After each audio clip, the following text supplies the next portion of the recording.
அம்மையார் ஜெயலலிதா அவர்களுடைய ஆட்சி காலத்துல அவங்க திடீர்னு மாத்தினாங்க அமைச்சர்களை. அந்த அமைச்சர்களுக்கு எல்லாம் பிராக்டிஸ் கொடுத்தா கொண்டு வந்து வச்சாங்க. இல்ல இந்த அமைச்சர் அங்க ஊழல் பண்ணிட்டாரு, இந்த அமைச்சர் இதை பண்ணிட்டாரு. கனிம வள கொள்கை தடுக்கப்பட்டிருக்கு.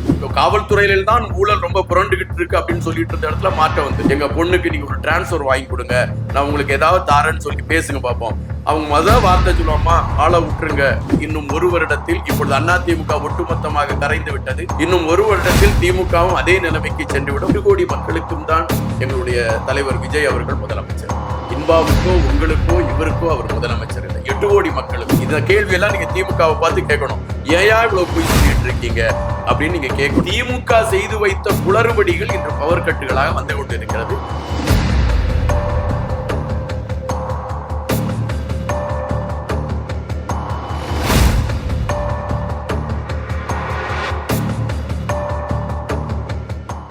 மெய்வர மாற்றம் வரும். இன்றைக்கு நம்மளுடைய சிறப்பு நேர்காணலுக்கு வந்திருக்காங்க தமிழக வெற்றி கழகத்தின் மாநில செய்தி தொடர்பாளர் திரு இன்பா அவர்கள். வணக்கம் சார். வணக்கம் சார். இப்போ புதுசா பதவி ஏற்றிருக்க அமைச்சர்கள் எல்லாருமே புதுசு தான். ஒரு சிலர் வந்து எக்ஸ்பீரியன்ஸ்டா இருக்காங்க, ஒரு சிலர் வந்து புதுசான அமைச்சர்கள் தான் இருக்காங்க. அவங்களுக்கான ஒரு ட்ரைனிங் நீங்க எப்படி கொடுக்குறீங்க? எப்படி அவங்களுடைய புரிதல் எப்படி இருக்கு? எந்தெந்த இலாக்கா அவங்களுக்கு எல்லாருமே அலாட் பண்ணி கொடுத்துருக்காங்க, அவங்களுடைய அந்த புரிதல் அவங்களுக்கு எப்படி இருக்கு? அதாவது தமிழகத்துல பார்த்தீங்கன்னா 1949 திராவிட முன்னேற்ற கழகம் தொடங்கப்படுது. 67 வந்து அவங்க வந்து ஆட்சியை பிடிக்கிறாங்க. இந்த 67 ஆட்சியை பிடிச்சுமே இடையில அவங்க ஒரு 50 சட்டமன்ற உறுப்பினர்கள்லாம் வராங்க. இதுதான் அவங்களுடைய களம். அதுல யாருமே போய் அமைச்சராகவோ எதுவுமே இல்லை. அந்த 67 தான் அவங்க அமைச்சரா போறாங்க. அந்த அமைச்சரா போனவங்க எல்லாம் எங்கேயோ போய் பல்கலைக்கழகங்கள்ல போய் பிராக்டிஸ் எடுத்துட்டா வந்தாங்க. இல்ல, அம்மையார் ஜெயலலிதா அவர்களுடைய ஆட்சி காலத்துல அவங்க திடீர்னு மாத்தினாங்க அமைச்சர்களை. அந்த அமைச்சர்களுக்கு எல்லாம் பிராக்டிஸ் கொடுத்தா கொண்டு வந்து வச்சாங்க. இல்ல, அதாவது ஒரு களம், இந்த களத்துல வந்து ஒருத்தனை போர் வீரன் அனுப்புறோம், அந்த போர் வீரனுக்கு வந்து நம்ம பயிற்சி கொடுத்து அனுப்புறோங்கிறது ஒரு களம்.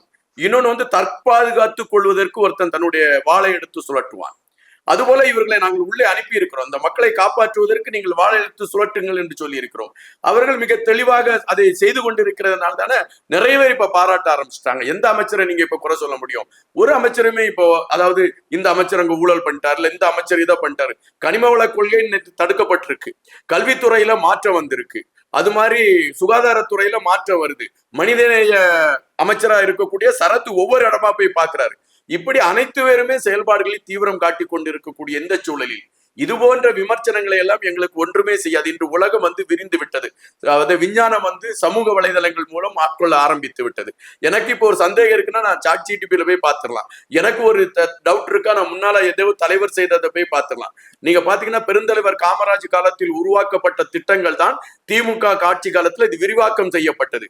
ஒரு IAS ஆபீசர் வந்து ஒரு திட்டத்தை கொண்டு போய் கலைஞர் கருணாநிதியோ ஜெயலலிதா அவர்களோ காட்டுகிறார். அப்படி காட்டுகின்ற பொழுது அவங்க கேட்கிறாங்க, இந்த திட்டம் எப்போ உருவாக்கப்பட்டது? இது காமராஜ் காலத்தில் உருவாக்கப்பட்டது, நாம் விரிவாக்கம் செய்கிறோம். நாம் செய்து கொண்டிருக்கக்கூடிய அனைத்து திட்டங்களும் காமராஜ் காலத்தில் உருவாக்கப்பட்டதை விரிவாக்கம் செய்து கொண்டிருக்கிறோம். இதைத்தான் திராவிட முன்னேற்ற கழகமும் அதிமுகவும் செய்து கொண்டிருந்தது. இது இப்பொழுது அப்படி அல்ல. இளைஞர்கள் வந்து அவங்களுடைய மனசில் நம்ம இந்த நாட்டுக்கு நல்லதை செய்ய வேண்டும் என்கின்ற அந்த நிலைப்பாட்டில் மாற்றத்தை கொண்டு வந்து கொண்டிருக்கிறார்கள். அவைகள் செயல்பட்டு கொண்டிருக்கிறது. இப்போ நீங்க ஊழல், எனக்கு அந்த கொஸ்டின் தான் நான் கேட்க போறேன். என்னன்னு பாத்தீங்கன்னா, ஊழல் வந்துட்டு கொடுத்து பழகினவங்க வாங்கி பழகணும். சடனா வந்து இப்ப அதை கண்ட்ரோல் பண்ணா கண்ட்ரோல் ஆவாங்க நீங்க நினைக்கிறீங்களா? இப்போ எந்த ஒரு சின்ன விஷயமா இருந்தாலும் எனக்கு வந்துட்டு இந்த வேலை சீக்கிரமா முடியணும்ப்பா அப்படின்னா ஏதாவது ஒண்ணு கொடுத்தாதான் அங்க வேலை நடக்குதுன்ற மாதிரி பழகிட்டாங்க. எல்லாருமே மக்களும் பழகிட்டாங்க, வாங்குறவங்களும் பழகிட்டாங்க. அப்படி இருக்கும்போது இப்போ முதல்வர் வந்தோடனே சொன்னார், ஊழல் தான் நான் முதல்ல அழிக்க போறேன்னாரு. இது நடைமுறைக்கு சாத்தியமாகுமா? கண்டிப்பாக சாத்தியமாகும். அதற்கு உதாரணம் இப்பொழுது காவல்துறை அலுவலகத்திற்கு அந்த காவல்துறை அலுவலகத்துக்கு நம்ம போனா முன்னாலாம் நான் சொன்னதான் முதல்ல சொன்னதுதான் அதான் இருக்கு. ஆனா இப்ப அங்க மாற்றம் வந்திருக்கு. அது போல இப்ப வந்து நீங்க வழியில நம்ம வரோம், 2 வீலர்ல வரோம், யாராவது ஒரு ஆள் செருக்குறாங்க, முன்னால காசை கொடு. இப்ப பாத்தீங்கன்னா அவங்க அதை யோசிக்கிறாங்க. அந்த காவல்துறை அதிகாரிகள் கேட்கது இல்ல. அப்ப அந்த காவல்துறையில தான் ஊழல் ரொம்ப புரண்டுகிட்டு இருக்கு அப்படின்னு சொல்லிட்டு இருந்த இடத்துல மாற்றம் வந்துருச்சு. பத்திரப்பதிவு இன்னைக்கு போனீங்கன்னா, பத்திரப்பதிவு அலுவலகத்துல போனீங்களா, எப்பா நீ இங்க கேமரா இருக்கு, இல்ல எங்களுக்கு நிறைய நடந்து, நீ வெளியே இருந்து எல்லாத்தையும் முடிச்சிருங்கப்பா, இந்த பணப்பட்டுவாடெல்லாம் இங்க உள்ள கொண்டு வராங்க அப்படின்னு சொல்லக்கூடிய அளவிற்கு மாற்றம் வந்திருக்கு. அப்போ கொஞ்சம் கொஞ்சமா இப்ப வர ஆரம்பிச்சிருச்சு. இதே மாதிரி நீங்க இப்ப பாத்தீங்கன்னா, இப்ப யாராவது ஒரு ஆள் தமிழக வெற்றி கழகத்தை சார்ந்த யாராவது ஒரு ஆளுக்கு நீங்க போன் பண்ணி, எங்க பொண்ணுக்கு நீங்க ஒரு டிரான்ஸ்பர் வாங்கி கொடுங்க, நான் உங்களுக்கு ஏதாவது தாரேன்னு சொல்லி பேசுங்க பார்ப்போம். அவங்க வார்த்தை சொல்லுவாமா, ஆளை விட்டுருங்க. இதெல்லாம் இப்ப இந்த சாத்தியக்கூறுகளே இப்ப கிடையாது. பழைய ஆட்சி காலத்துல இருந்திருக்கலாம், இப்ப அதெல்லாம் கிடையாது. இதெல்லாம் நேர்மையா எப்படி நடக்கணுமோ அப்படித்தான் நடக்கும் அப்படிங்கிற சொல்லக்கூடிய களங்களை நீங்களே இப்ப பார்த்திருக்கலாம். மாற்றங்கள் உருவாகி விட்டது. கண்டிப்பாக என்னுடைய கணிப்பு சரியாக இருக்கும் என்றால் இன்னும் ஒரு வருடத்தில், இப்பொழுது அதிமுக ஒட்டுமொத்தமாக கரைந்து விட்டது, இன்னும் ஒரு வருடத்தில் திமுகவும் அதே நிலைமைக்கு சென்றுவிடும். மக்கள் ஒட்டுமொத்தமாக தமிழக வெற்றி கழகம் என்கின்ற அந்த ஒற்றை படையின் கீழ் திரள்வதற்கான வாய்ப்புகள் தான் அதிகம். சார் மாற்றோனே இன்னொரு கொஸ்டின் எங்களுக்கு ஞாபகம் வருது. என்னன்னா, இப்ப நீங்க ஜெயிச்சிட்டீங்க, வந்துட்டீங்க. ஏன் சார் மத்த கட்சியில இருக்கிற உறுப்பினர்கள், அமைச்சர்கள்லாம் வந்துட்டு நீங்க ஷாப்பிங் பண்ற மாதிரி பண்ணிட்டு இருக்கீங்கன்னு நம்ம எதிர்க்கட்சி தலைவர் கேக்குறாரு. இதை நீங்க எப்படி பாக்குறீங்க? ஷாப்பிங் நாங்க பண்ணல. இதுக்கு எதிர்க்கட்சி தலைவர் கேள்வியே கேட்க முடியாது. அவருடைய கட்சியில ஓபிஎஸ் எங்க இருந்தாரு? அவருடைய கட்சியில சேர்ந்து இருக்க நிறைய அமைச்சர்கள் எல்லாமே அவர் அங்கிருந்து திருடி எடுத்ததுதான். அவர் அந்த கேள்வி கேட்க முடியாது. ஆனால் நாங்கள் இதற்கு கண்டிப்பாக விளக்கம் சொல்லணும். எதுக்காக நாங்க அடுத்த கட்சிகளை சார்ந்தவர்களை நாங்கள் சேர்க்கிறோம் அப்படிங்கிறது. அதாவது இப்ப பாத்தீங்கன்னா, இந்த ஊர்ல நான் ஒரு நல்லது செய்யணும். நாங்க நல்லது செய்ய போகும் பொழுது எங்களை எதிர்க்கக்கூடியவர்கள் யாராக இருப்பார்கள் என்றால், முன்பு அந்த களத்தில் நின்றவர்கள், அதில் பணியாற்றியவர்கள். அப்படி இருக்கக்கூடியவர்கள் இப்ப எங்களோட இணைந்து பயணிக்கின்ற பொழுது, இவங்க இந்த பையன்மாரு ஏதோ நல்லது செய்ய போறாங்கப்பா, இல்லைன்னா இவங்க இந்த கட்சி பரவாயில்ல நல்லது செய்யுது, நம்ம இவ்வளவு நாள் நம்ம இந்த ஊர்ல நல்ல பெரிய பேர்ல இருந்து கூட சேர்ந்து நம்மளும் அது கொஞ்சம் நல்லது செய்யக்கூட சேருவோமே அப்படின்னு ஒரு எண்ணத்தோட அவங்க வர சமயம் அதை ஏற்றுக்கொள்ளக்கூடியதுதான் மாண்பு. இதுதான் களம். அதைத்தான் நாங்க செஞ்சுட்டு எங்களை பொறுத்த மட்டில் மக்கள் சார்ந்த களங்கள் தான் எங்களுக்கு முதன்மையா இருக்கு. எங்க கட்சியில வந்த பிறகு அவங்க அது போல தப்பு பண்ணாங்க, அது போல அவங்க முன்னால பண்ணதெல்லாம் பண்ணிட்டு இருந்தாங்கன்னு நீங்க சொன்னீங்கன்னா அது கேட்கக்கூடியது. 8 கோடி மக்களுக்கும் தான் எங்களுடைய தலைவர் விஜய் அவர்கள் முதலமைச்சர். இன்பாவுக்கோ உங்களுக்கோ இவருக்கோ அவர் முதலமைச்சர் இல்லை, 8 கோடி மக்களுக்கும். அந்த 8 கோடி மக்களுடைய உணர்வுகளையும் உணர்ச்சிகளையும் அவர்களுக்கு தேவையானவைகளையும் பூர்த்தி செய்யக்கூடிய களத்தில் தான் எங்களுடைய தலைவர் இருக்கிறார். எனவே 8 கோடி பேருக்கும் முதல்வராக இருக்கக்கூடிய காரணத்தினால் திமுகவை சார்ந்தவர்கள் ஏதாவது கோரிக்கை வைத்தால் அதை கூட எங்களுடைய தலைவர் நிறைவேற்றுவார். அவர்கள் விருப்பப்பட்டு எங்களோடு இணைந்து பயணிப்பதற்கான களங்களை எடுப்பதற்கு தயாராக இருந்தால் இருகரம் நீட்டி வரவேற்பதற்கு எங்களுடைய தலைவர் தயாராக இருக்கிறார். இப்போ மற்ற கட்சியில இருந்து மத்த அமைச்சர்கள், மத்த உறுப்பினர்கள் வந்தாங்கன்னு வச்சுக்கோங்களேன், அவங்களுடைய பழைய மென்டாலிட்டியில தான் அவங்களே இருப்பாங்க, அந்த நினைப்புல தான் இருப்பாங்க. ஆனா ஒரு சிலர் என்ன சொல்றாங்கன்னா, இல்ல இவங்க பேரம் பேசி அங்க இருந்து கூப்பிட்டு வரேன், வழிகட்டாயமா ஒரு குறிப்பிட்ட அமௌண்ட்டை கொடுத்துதான் தாவைக்கெல்லாம் சேருங்கன்னு கூப்பிடுறாங்க அப்படிங்கிறாங்களே, இது உண்மையா பொய்யா சார்? பணம் கொடுத்து நாங்க கூப்பிட்டோம்னா எதுக்கு 70 மாவட்ட செயலாளர்கள், அதாவது வறுமை கோட்டின் கீழ் வறுமை நடுத்தர குடும்பத்தை சார்ந்தவர்கள் 70 பேரை நாங்கள் வேட்பாளராக நிறுத்தி இருக்க மாட்டோம். நீங்க பாத்தீங்கன்னா சகோதரி பல்லவி, ராயபுரம் தாமு, நாங்கள் பட்டியல் போடலாம். அவ்வளவு பேருமே, நான் ஒரு விக்கிரவாண்டியில வடிவேலுங்கிறவர் ஒரு வேட்பாளர் இருந்தார். அவர் ஒரு போக்குவரத்து துறையில அவர் ஓட்டுநராகவும் நடத்துனராகவும் பணியாற்றியிருந்தார். அவர் என்னை பிரச்சாரத்துக்கு அழைத்திருந்தார். அந்த பிரச்சாரத்துக்கு நான் சென்றிருந்தேன். அப்போ அவங்க வீட்டுக்கெல்லாம் போகக்கூடிய களம் பார்த்தேன். அந்த வீட்டை பார்க்கின்ற பொழுது இவர்தான் சட்டமன்றத்திற்கு போட்டியிடுகிறாரா என்ற கேள்விதான் என் மனதிற்குள் எழுப்பியது. நேற்று என்னுடைய 51வது புத்தகத்தை நாங்கள் வெளியிட்டோம். அந்த புத்தகத்துக்கு சைதாப்பேட்டையை சார்ந்த சட்டமன்ற உறுப்பினர் அருள் பிரகாஷ் அவர்கள் வந்திருந்தார். அந்த அருள் பிரகாஷ் அவர்கள் வந்திருந்த பொழுது மல்லை சத்யா அவர்கள் திராவிட முன்னேற்ற கழகத்திற்கு ஆதரவாக இருக்கக்கூடியவர், திராவிட வெற்றி கழகம் என்ற ஒரு கட்சியை ஆரம்பித்து அவர் அதை நடத்தி கொண்டிருக்கிறார். என்னுடைய நெருங்கிய நண்பர் மல்லை தமிழ்ச்சங்கம் என்று நடத்தி கொண்டிருக்கிறார். அவரை நான் அழைத்தேன், நீங்கள் வர வேண்டும் என்று. வேற எந்த கட்சியாக இருந்தாலும் அதை ஏற்றுக்கொண்டிருக்காது. எங்களுடைய கட்சியில் சொன்னது அழைத்துக் கொள்ளுங்கள், அது ஒன்றுமே இல்லை, இலக்கிய விழா. அவரை அழைத்திருந்தோம். அவர் அருள் பிரகாஷ் அவர்களை பார்த்து விட்டு சொன்ன ஒரே வார்த்தை, இவ்வளவு எளிமையாக உங்களுடைய சட்டமன்ற உறுப்பினர்கள் இருக்கிறார்கள், உண்மையிலே பார்ப்பதற்கு எனக்கு வியப்பாக இருக்கிறது. ஆனால் இவர்கள் மீது ஏன் விமர்சனங்கள் வைக்கப்படுகிறது என்ற கேள்விதான் என் மனதிற்குள் எழும்புகிறது என்று திராவிட முன்னேற்ற கழகத்தோடு பயணித்துக் கொண்டிருக்கக்கூடிய மல்லை சத்யா அவர்கள் எடுத்து வைத்திருக்கிறார்கள் என்றால் எங்களுடைய சட்டமன்ற உறுப்பினர்கள் எவ்வளவு எளிமையாகவும் எவ்வளவு நேர்த்தியாகவும் இருக்கிறார்கள். இவர்கள் எல்லாம் பணத்திற்காக விலை போனவர்கள், பணம் கொடுத்து வாங்கப்பட்டவர்கள், பணம் கொடுத்து பதவியை வாங்கினவர்கள் என்று சொன்னால் எப்படி இருக்கும்? அப்ப இதுல இருந்தே திமுக பொய் சொல்லிட்டு இருக்குன்னு உங்களுக்கு தெரியுது இல்ல? இந்த கேள்வி எல்லாம் நீங்க திமுகவை பார்த்து கேட்கணும். ஏயா இவ்வளவு பொய் சொல்லிட்டு இருக்கீங்க அப்படின்னு நீங்க கேட்கணும். கண்டிப்பாக அதற்கான விடை திமுக மட்டும் வரல, அதிமுக இருக்க முக்காவாசி பேர் இப்போ தாவேக்கால தான் வந்துட்டாங்க. இவங்களுடைய டார்கெட்டே அதிமுக இருக்கக்கூடாது, அங்க இருக்க உறுப்பினர்கள் எல்லாம் இங்கதான் வரணும்ன்ற மாதிரி இவர் செயல்பட்டு இருக்காரு. அதுக்கு பேக் போனா எல்லார்கிட்டயும் பேசி அங்க இருக்கிறவங்கள பேரம் பேசி பேசுற அளவுக்கு இப்போ நாங்க ஆட்சியை பிடிச்சிட்டோம். இனி எங்களுக்கு என்ன பேரம் பேசி? எங்களுடைய இருக்கக்கூடிய விடுதலை சிறுத்தைகள் சேர்ந்த அண்ணன் தோல் திருமாவளவன் எங்களுக்கு பெரும் ஆதரவு களத்தை அவர் நீட்டிட்டார். அதே மாதிரி கம்யூனிஸ்ட் கட்சியை சார்ந்தவர்கள், காங்கிரஸ் பேர் இயக்கத்தை சார்ந்தவர்கள் அனைவருமே எங்களுக்கு ஆதரவு அளித்தனர். எங்களுடைய ஆட்சி எந்த சிக்கலும் இல்லாமல் போக போகிறது, இல்லை எந்த மாற்று கருத்தும் இல்லை. அப்படிப்பட்ட சூழலில் இவர்களுக்கு நாங்கள் பணம் கொடுத்து வாங்கி இவர்களை சேர்த்து நாங்கள் என்ன செய்யப்போம்? ஆனால் அவர்களை பொறுத்த மட்டும் நாங்களும் மக்கள் களத்தில் நின்று போராடி இருக்கிறோம், மக்களுக்காக நாங்கள் செயல்பட்டு இருக்கிறோம், நாங்களும் உங்கள் கட்சியில் இணைந்து பணிபுரிய வேண்டும் என்று விரும்புகிறோம் என்று சொல்கின்ற பொழுது அதை ஏற்றுக்கொள்வதுதானே மரபு, அதுதானே வழக்கம். அதைத்தான் எங்களுடைய கட்சி செய்ய. நான் முதல்ல சொன்னதா 8 கோடி மக்களுக்கும் எங்களுடைய முதல்வர் அவர்தான் முதல்வர். மு.க. ஸ்டாலின் அவர்களுக்கும் எங்களுடைய தலைவர் விஜய் தான் இப்பொழுது முதல். அவர் எப்படி என்ன பேசினாலும் முதல்வர் விஜய் என்று தான் கூற முடியும். அவர் தேர்தலுக்கு முன்பு சொன்னார், நான் அந்த கட்சியை பற்றியோ அந்த தலைவரை பற்றியோ பேச மாட்டேன் என்று. அப்பொழுது நான் ஒரு மேடையிலே அழுத்தமாக சொன்னேன், நீங்கள் இப்பொழுது அவருடைய பெயரை சொல்ல மாட்டீர்கள், ஆனால் தேர்தல் முடிந்த பிறகு முதல்வர் விஜய் என்று நீங்கள் சொல்வீர்கள் என்று சொன்னேன். காலம் அதை நிரூபித்திருக்கிறது. இப்ப அப்படித்தான் சொல்ல முடியும் அவரால். சார், இப்ப இன்னொரு விஷயம் என்னன்னு பாத்தீங்கன்னா, நம்ம அண்ணாமலை, அதாவது முன்னாள் பாஜகவில இருந்த தமிழ்நாட்டு தலைவர் அண்ணாமலை வந்து இப்ப புதுசா ஒரு கட்சி தொடங்கி இருக்காரு.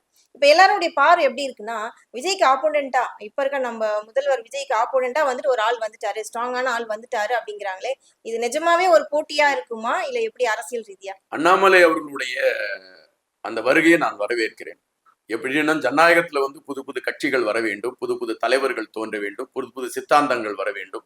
இதை நம்ம ஜனநாயக முறையில ஏற்றுக்கொள்ள முடியும். ஆனால் அண்ணாமலையால் தமிழகத்தில் ஒரு மாற்றத்தை கொண்டு வர முடியும் என்று சொல்வது வந்து அதிதீத கற்பனை. அதாவது எப்படின்னா, அழிந்து போன குமரி கண்டம் மீண்டும் கண்டுபிடித்து இதோ நாம் அங்குதான் வாழ்ந்து கொண்டிருக்கிறோம் என்று சொன்னால் எப்படி இருக்குமோ அதுபோலத்தான் என்னால் அதை பார்க்க முடிகிறது. காரணம், தமிழகத்தை பொறுத்த மட்டில் அதாவது உளவு துறை எடுத்த ஒரு சர்வே என்று குறிப்பிடுகின்றார்கள். இது ஆதாரம் உள்ள செய்தியா ஆதாரமற்ற செய்தியா என்று எனக்கு தெரியாது. 56 லட்சம் தமிழ் உணர்வாளர்கள் தமிழக வெற்றி கழகத்திற்கு வாக்களித்திருக்கிறார்கள் அப்படிங்கிற ஒரு பதிவு இருக்கு. இந்த தமிழ் மண்ணை பொறுத்த மட்டில் தமிழ் தேசியத்தை மையப்படுத்திய கருத்துக்களை எடுத்து வைக்காத எந்த கட்சிகளுமே இங்கு ஆட்சி அமைத்ததாகவோ அவர்கள் அதற்கான களங்களை உருவாக்கி கொண்டதாகவோ வரலாறு இல்லை. திராவிட முன்னேற்ற கழகமாக இருக்கட்டும், அதற்கு முன்பாக இருந்த கட்சிகளாக இருக்கட்டும், அதிமுகவாக இருக்கட்டும், அனைவருமே தமிழ் சார்ந்த களத்தை மையப்படுத்தி பேசிய பின்புதான் அடையாளப்படுத்தப்பட்டார்கள். அப்போ பாரதிய ஜனதா கட்சியில் இருக்கக்கூடியவர்கள் கூட அப்படி ஒரு பேச்சுவார்த்தை ஓடிக்கொண்டிருக்குன்னு சொல்றாங்க. நம்மளும் தமிழகத்துல கால் ஒன்றா தமிழ் தேசியத்தை மையப்படுத்திய களங்களை எல்லாம் பேசணும் அப்படின்னு பேசிக்கிட்டு இருக்காங்கன்னு ஒரு செய்தி இருக்கு. அதற்காகவே அங்க இருக்கக்கூடிய பாரதிய ஜனதா கட்சியில் இருக்கக்கூடிய சூர்யா அவர்களை நாம தலைவராக்கிடலாம் அப்படின்னு ஒரு திட்டமிடுதல் பாரதிய ஜனதா கட்சியில் இருப்பதற்கான வாய்ப்புகள் இருக்கிறது என்பது செவிவழி செய்தி, ஆதாரபூர்வமான செய்தி அல்ல, செவிவழி செய்தி.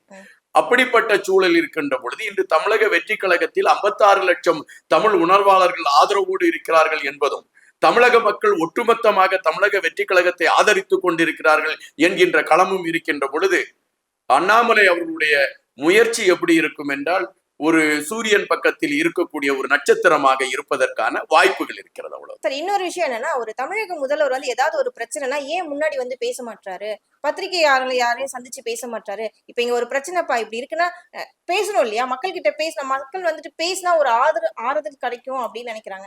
அந்த மாதிரி ஏன் முதல்வர் வந்து பேச மாட்டேங்கிறாரு? மோடி அவங்க வந்து எவ்வளவு வருஷம் ஆச்சு? மோடி அவங்க எந்தெந்த பிரச்சனைக்கெல்லாம் பேசியிருக்காங்க? 15 வருஷம் ஏறக்குறைய அதிக நாட்கள் பிரதமராக இருந்தது மோடி அவங்க. அம்மையார் ஜெயலலிதா அவங்க இருந்தாங்க.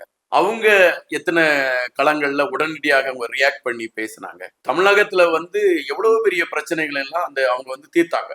அது தண்ணி குடிநீர் பிரச்சனை, நம்ம சென்னையில குடிநீர் பிரச்சனை எல்லாம் அந்த அம்மா தான் தீர்த்தாங்க. சோ அவங்களுடைய செயல்பாடுகள் அது நிரூபி. காமராஜ் கிட்ட போய் நீங்க ஒரு பிரச்சனையை சொல்றீங்கன்னா அவர் சொல்லுவாராம், ஆகட்டும் பார்க்கலாம். இந்த ஒரு வார்த்தையை தவிர அவர் பெரிய வார்த்தை எதுவும் யூஸ் பண்ணல. அவருடைய செயல்பாடுகள் எப்படி இருந்தது? எங்களுடைய தலைவருடைய 1 மாத ஆட்சி காலத்தையே ஜீரணிக்க முடியாமல் திணறிக் கொண்டிருக்கக்கூடிய திராவிட முன்னேற்ற கழகம் எதையாவது பேசணும். அவரு செய்தியாளர்களை சந்திக்கல. நீங்க செய்தியாளர்களை சந்தித்து இந்த மக்களுக்கு என்ன செஞ்சீங்க? நீங்க செய்தியாளர்களை தினமும் சந்திச்சீங்க. உங்க ஆட்சியில் இருக்கும் பொழுது இந்த மக்களுக்கான களத்தில் நீங்கள் எதை செய்தீர்கள்? போராட்டம் நடத்தினார்கள். இந்த மதுக்கடையை மூடன்னு சொல்லி போராட்டம் நடத்தின ஒரு சகோதரியும் அவருடைய தந்தையும் சிறைச்சாலையில் கொண்டு வைத்தீர்கள். போராட்டம் நடத்தியவர்கள் சிறைச்சாலை வச்சுக்க. இந்த சாராய கடைக்கான அனைத்து உற்பத்திகளையும் உங்களை சார்ந்தவர்கள் நடத்தி கொண்டிருக்கிறார். உங்கள் ஆட்சியில் இருக்கக்கூடிய அமைச்சர்கள் அவர்கள் தான் நடத்தி கொண்டிருந்தார்கள். அவர்களை எல்லாம் உங்களால தடுக்க முடியல. அந்த இதுக்கெல்லாம் நீங்க வெண்சாமரம் வீசி கொண்டிருந்த நீங்க பத்திரிகையாளர் மட்டும் சந்திச்சு நாங்கள் தமிழ் மக்களுக்காக அதை செய்யறோம், தமிழ் மக்களுக்காக இதை செய்யறோம் அப்படின்னு சொல்லிட்டு மன்னர் ஆட்சி தான் நடந்துச்சு. உங்களுடைய ஆட்சியில போய் ஒரு அமைச்சர்கிட்ட நம்ம மனு கொடுத்தா அந்த அமைச்சர் அந்த மனு வாங்கி அடிச்சாரு, கள்ள தூக்கி மக்களை எரிஞ்சாரு, இவனை உள்ள விடாதன்னு அடிச்சாரு. இதெல்லாம் நடந்துச்சு. ஆனால் இன்னைக்கு நீங்க தலைமைச் செயலகத்துக்கு போங்களாம், ஒரு அமைச்சரை பார்க்க அவ்வளவு கூட்டம் இருக்கு. ஏதோ நம்ம திருவிழாவுல போய் பார்த்த மாதிரி ஒரு அமைச்சரை பார்க்க. ஆனால் முகச்சுழிவு இல்லாமல் அனைவரையுமே ஒவ்வொரு அமைச்சரையும் பார்த்துட்டு இருக்கோம். கொஞ்சம் வெயிட் பண்ணுங்க, வெயிட் பண்ணுங்க, இருக்கக்கூடியவங்க சார் கொஞ்சம் வெயிட் பண்ணுங்க சார், கோவப்படாதீங்க சார். இந்த கான்வர்சேஷன் தான் அங்க கேட்டுட்டு இருக்கோம். ஆனால் திராவிட முன்னேற்ற கழகம் இருக்கச்சுமே தலைமைச் செயலகத்துல போய் ஒரு அமைச்சரை பார்க்கணும்னா உள்ளவா இந்த தோரணைகள் எல்லாம் பார்த்துட்டோம். அதுக்கு மக்கள் கொடுத்திருக்கக்கூடிய களம் தான் இது. இவங்க நிறைய கதைகள் இது மாதிரி நிறைய வரும். திமுக இன்னும் சொல்லும். இன்னும் நான் இப்ப சொல்றேன், திமுக வந்து இன்னும் நிறைய இந்த தாவேகாவுக்கு எதிராக எதெல்லாம் செய்யலாம்னு அவங்க இப்பவுமே திட்டமிடலாம். இந்த சட்டசபை கூடுது 18ஆம் தேதி. நீங்க வேணா பாருங்க, ப்ரிப்பேர்டு பிளானா திமுக வரும். இதை எப்படியாவது நம்ம எப்படியெல்லாம் நம்ம இதை குழப்பலாம், எப்படியெல்லாம் எல்லாம் பண்ணணும் வருவாங்க. இதுக்கு தயாராகவும் நாங்கள் இருக்கிறோம் என்பதை அவர்களுக்கு நான் தெரிவித்துக் கொள்கிறேன். சார் கடைசியா ஒரு கேள்வி சார். சென்னையில பவர் கட் ப்ராப்ளம் எப்ப தீரும்? ஏன்னா அங்கங்க மக்கள் வந்து போராட்டம் பண்ணிட்டு இருக்காங்க, கஷ்டப்படும். ஏன்னா இது வந்து சம்மர் சீசன். எப்படி நம்ம சென்னையில வெயில் எப்படி கொளுத்து நம்ம எல்லாருக்குமே தெரியும். இந்த பவர் கட் பிரச்சனை மட்டும் ஏன் தீராம இன்னும் இருக்கு? இப்போ சமீப காலமா ரொம்ப அதிகமா இருக்கு. பவர் கட் பிரச்சனை வந்து அதுக்கு நம்ம 2 பேருக்கு தான் நான் நன்றி சொல்லணும்னு நினைக்கிறேன். ஒண்ணு வந்து பாத்தீங்கன்னா, கலைஞர் கருணாநிதி அவர்கள் ஆட்சி காலத்துல வந்து நம்ம 12 ஹவருக்கு மேல பவர் கட் இருந்துச்சு. அந்த பவர் கட்டிற்கு மக்கள் ரொம்ப கஷ்டப்பட்டோம். அதாவது கிராமங்கள் எல்லாம் சுத்தமா இருக்காது. அப்போ அந்த சூழல்ல வந்து ஜெயலலிதா வந்து தேர்தல் நிற்கும் போது ஒரு அறிவிப்பு கொடுத்தாங்க, நான் வந்தால் பவர் கட்டை வந்து ஒழிப்பேன் அப்படின்னா. அந்த அம்மையார் வந்து ஆட்சிக்கு வந்த உடனே அந்த பவர் கட் வந்து இல்லாம போச்சு. அப்போ அந்த பவர் கட் இல்லைங்கிறது ஒரு களத்திற்கு அந்த அம்மையாருக்கு நம்ம நன்றி சொல்லணும். இப்போ வந்து பவர் கட்டு இருக்குது, ஏன் பவர் கட்டு வருது, ஏன் நீங்க அதுக்கு செயல்படலையா அப்படின்னு நீங்க சிடி நிர்மல்குமார் அவரை பாருங்களா. நைட்டு 12 மணி 1 மணிக்கு கூட அவருடைய அலைபேசி நீங்க எடுத்தா அவர் எடுத்து பேசுவார். இந்த இடத்துல இவ்வளவு பிரச்சனை இருக்கு சார்னா அது உடனே அதை நிவர்த்தி செய்யறதுக்கான களங்கள் எடுக்கப்பட்டு இருக்கு. இது ஒண்ணு. அந்தந்த மாவட்டத்துல இருக்கக்கூடிய மாவட்ட செயலாளர்களுக்கு ஒரு கட்டுரை கொடுக்கப்பட்டிருக்கு. உங்க ஏரியாவுல கரண்ட் கட்டு இருந்தனா நீங்க வந்து அதை உடனடியாக அதை போய் பாருங்க. இப்போ வந்து நமக்கு வந்து வெயில் வந்து பயங்கர ஜாஸ்தி. இப்போ வந்து எல்லா வீட்லயுமே ஏசி போடுவோம், எல்லா வீட்லயுமே நடக்கும். அந்த டிரான்ஸ்ஃபார்மர் எல்லாமே டிஎம்கே காலத்துல வைக்கப்பட்ட டிரான்ஸ்ஃபார்மர், அந்த கருவிகள் எல்லாம் அது ஒரு கெப்பாசிட்டிக்கு மேல அதால இழுக்க முடியல, அது இப்போ வெடிச்சு சிதறுது. இதை எல்லாமே நாங்க நிவர்த்தி இந்த 1 மாசத்துக்குள்ள அதை போய் நாங்களால நிவர்த்தி பண்ண முடியாது. அதை நிவர்த்தி பண்ணக்கூடிய களங்களை நாங்க எடுத்துக்கிட்டு இருக்கிறோம். கண்டிப்பா இந்த தடவை இந்த பவர் கட்டு ஏற்பட்டதுக்கு அதிகாரிகளுடைய ஒரு கவனக்குறைவும் அங்க இருக்கு. எப்படின்னா, நான் இப்போ ஒரு சில இடங்கள்ல நம்ம போய் நம்ம சொன்னாலே அப்படிங்கிற ஒரு தினாவட்டு அதிகாரியிடம் இருக்கு. அது மாற்றப்பட்டுக்கிட்டு இருக்கு. அதெல்லாம் மாற்றப்பட்டு விடும். எனவே இதுக்கு பின்னால வந்து இப்போ வந்து இந்த பவர் கட்டுக்கு பின்னால எந்த சதியும் இல்லை. திமுக செய்து வைத்த குளறுபடிகள் இன்று பவர் கட்டுகளாக வந்து கொண்டு இருக்கிறது. அந்த உபகரணங்கள் எல்லாம் மாற்றக்கூடிய களங்களை சிடி நிர்மல்குமார் அமைச்சர் அவர் வந்து ரொம்ப தீவிரமா எடுத்துக்கிட்டு இருக்கிறாரு. நான் ஏன் அதை சொன்னேன்னா, நைட் 2 மணிக்கு அழைத்து அவர்கிட்ட பேசினதுக்கு ஆதாரம் என்கிட்ட இருக்கு. ஐயா, எங்க ஏரியாவில கரண்ட் கட்டு இவ்வளவு இருக்கு, இம்மிடியட்டா அதுக்கான ஆக்ஷன் அவர் எடுத்திருக்கக்கூடிய களங்களும் இருக்கு. எனவே இங்க வந்து திமுக வந்து எங்கேயோ இருந்துட்டு கதைகள் சொல்லிட்டு இருக்க கூடாது. களத்துல நின்று என்ன நடக்குது, அதாவது மாவட்ட செயலாளர்கள் ஒவ்வொரு மாவட்ட செயலாளரும் அந்த மக்கள் போன் அடிச்சோன்னு எடுக்கிறாங்க. எடுத்து என்ன பிரச்சனை, நீங்க அது யார வேணாலும் பாருங்க. இங்க இருக்கிற ஈசிஆர் சரவணன் இருக்காரு, அதே மாதிரி பாத்தீங்கன்னா தாம்பரத்துல இருக்கக்கூடியவங்க மின்னல் குமார், யார வேணாலும் நீங்க எவருக்கு வேணாலும் போன் அடிங்க, எடுத்து உடனே என்ன பிரச்சனை, நாங்க வந்து வரோம், நாங்க இந்த இடத்துல வந்து அதை சரி பண்றோம் அப்படின்ட்டு அவங்க களத்துல இறங்குறாங்க. அது வந்து அரசுக்கு அவங்க அதிகாரிகளுக்கு குடைச்சல் கொடுக்கல. இது என்ன பிரச்சனை, எங்களால இப்படி தீர்க்க, அது உங்களுக்கு மக்களோட அவங்க நிக்கக்கூடிய ஒரு களம் இருக்கு. இது ஏதாவது ஒரு திமுக இருக்க மாவட்ட செயலாளர் வந்து மக்களோட நின்று அதை செயல்படுத்தினார் நீங்க சொல்லுங்க. நான் இப்பவுமே நான் வந்து ஆமாப்பா திமுக தான் பெருசுன்னு சொல்லிட்டு போறேன். எந்த ஒரு களத்தை காட்டுங்களா. நம்ம கரண்ட் இல்லைன்னு சொல்லி எவன்ட கான்டாக்ட் பண்ணனே தெரியாம தவிச்ச காலங்கள் உண்டு. கருணாநிதி காலத்துல நம்ம திணறி ஓடினாங்க எல்லாரும். ஐயோ, படுக்க முடியாது, நிற்க முடியாது, சின்ன குழந்தைகளை வைக்க முடியாது, இவ்வளவு கஷ்டப்பட்டுட்டு இருந்தோம். அப்பெல்லாம் இவங்களுக்கு கரண்ட் கட்டை பத்தி வாயே திறக்கல. அங்க வாயில ஏதோ குளுக்கட்டையை வச்சுட்டாங்க போல இருக்கு, வாயே திறக்கல. இப்ப பேசுறாங்கல்ல. கண்டிப்பா அதாவது நிர்மல்குமார் அவர் வந்து ஒரு அதாவது மிகப்பெரிய ஒரு நிர்வாகி. கண்டிப்பா இதை அவர் தீர்த்து கொடுப்பாரு உங்களுக்கு. போதைப் பொருள் கலாச்சாரம் இது எப்போ கண்ட்ரோல் ஆகும், எப்படி கண்ட்ரோல் ஆகும்? அதாவது போதைப் பொருள் கலாச்சாரத்தை வந்து முன்பே அது வந்து ஒரு பெரிய அச்சம் இருந்தது. அப்படி பாத்தீங்கன்னா, அந்த இலங்கையை மையப்படுத்தி இலங்கைக்கு வந்து போதைப் பொருட்கள் அங்கங்க இருந்து கேரளால இருந்து போகுது, அங்க இருந்து போகுது அப்படின்லாம் சொல்லிட்டு ஒரு பரபரப்பான ஒரு செய்திகள்லாம் உண்டு. அந்த செய்திகளை வைத்து பார்க்கின்ற பொழுது தமிழகத்தில் அந்த பாதிப்பு ஏற்படுவதற்கான வாய்ப்பு அதிகம். ஏன்னா இப்போ இலங்கைக்கு கொண்டு போறோம்னா தமிழகத்திலும் இறங்கும். அப்போ இந்த இது இருக்கு அப்படிங்கறது வந்து முதலே நமக்கு அச்சம் இருந்து, அந்த அச்சத்தை உறுதிப்படுத்தியது வந்து ஸ்டான்லி மருத்துவமனையில் கண்டுபிடிக்கப்பட்ட கஞ்சா செடி. ம், ம். அப்ப அமைச்சர் சொன்னாரு, இது ஸ்டான்லி மருத்துவமனையில ஏதோ ஒரு செடி தான் இருக்கு. ஆனால் வந்த செய்தி வந்து ஸ்டான்லி மருத்துவமனையில் பயிரிடப்பட்டிருந்தது அப்படிங்கிற செய்தி கூட சொல்றாங்க. அப்போ திமுக ஆட்சி காலத்தில் அந்த போதை என்கின்ற இதை ஒட்டுமொத்தமா கொண்டு வந்துட்டாங்க தமிழகம் முழுவதுமே. அதை வந்து நம்ம உடனடியாக அதை வந்து நம்ம இப்போ அப்புறப்படுத்துறதுக்கு வந்து கொஞ்சம் டைம் ஆகும். ம். அதற்கான முயற்சிகள் மிக தீவிரமாக எடுக்கப்பட்டு இருக்கு. இப்ப பாத்தீங்கன்னா இளைஞர்களை பொறுத்த மட்டில் ஒரு காலகட்டத்துல நாங்க வந்து இளைஞர்கள் எல்லாரும் என்ன பண்ணுவாங்கன்னா, நம்ம வந்து ரீல்ஸ் பார்க்கலாம், ம். அல்லது நம்ம வந்து ஏதாவது சாட் பண்ணிட்டு இருக்கலாம், இப்படிதான் இருந்தாங்க. இப்ப வந்து எல்லாருமே அரசியல், இந்த டிபேட் என்ன ஓடுது, இந்த அமைச்சர் என்ன பண்ணிட்டு இருக்கிறார், இந்த சட்டமன்ற உறுப்பினர் என்ன பண்ணிட்டு இருக்கிறார், இதை பார்க்கக்கூடிய களத்தை உருவாக்கி கொடுத்திருக்கிறது தமிழக வெற்றி கழகம். அப்படிப்பட்ட சூழலில் இளைஞர்களை போதையில் இருந்து இப்பொழுது அரசியலை நோக்கி திருப்பி இருக்கிறோம். அது கொஞ்சம் கொஞ்சமாக மாற்றத்திற்கான களத்தை கொண்டு வரும். அது மாற்றம் உருவாகும். எங்களுடைய முதல்வர் தன்னுடைய பிறந்த நாள் சூளுரையாக கண்டிப்பாக தமிழகத்தில் பல மாற்றங்களை அவர் அறிவிப்பதற்கான வாய்ப்புகள் இருக்கிறது. கண்டிப்பாக அவைகள் நடைபெறும். நீங்க நினைக்க முடியாத அளவிற்கு தமிழகத்துல ஒரு மாற்று அரசியல் இருக்கும். நான் முன்பு ஒரு முறை ஒரு காணொலியில் குறிப்பிட்டிருந்தேன், நான் எங்களுடைய தலைவரை காமராஜை போலத்தான் பார்க்கிறேன் என்று. அதற்கு செந்தில்வேல் என்கின்ற ஒரு பத்திரிகையாளர், நீ என்ன காமராஜோடு ஒப்பிடுகிறாயா என்றெல்லாம் என்னிடம் கேட்டார். நான் அவரிடம் அப்பொழுதும் அழுத்தமாக சொன்னேன், காமராஜ் என்ன வழிமுறைகளை கையில் எடுத்துக்கொண்டு பயணித்தாரோ அவருடைய வழிமுறைகளை கையில் எடுத்துக்கொண்டு பயணிக்கக்கூடிய அவருடைய தொண்டராக இன்று எங்களுடைய தலைவர் இருக்கிறார் என்பதை நான் நெஞ்சு நிமிர்த்தி சொல்கிறேன். அதை மீண்டும் ஒரு முறை அழுத்தி சொல்கிறேன் என்பதுதான் நிஜம். ரொம்ப நன்றி சார். நிறைய விஷயங்கள் வந்து மக்களுக்கு புரியுற மாதிரி தெளிவா சொன்னீங்க. தொடர்ந்து பேசும். நன்றி, வணக்கம்.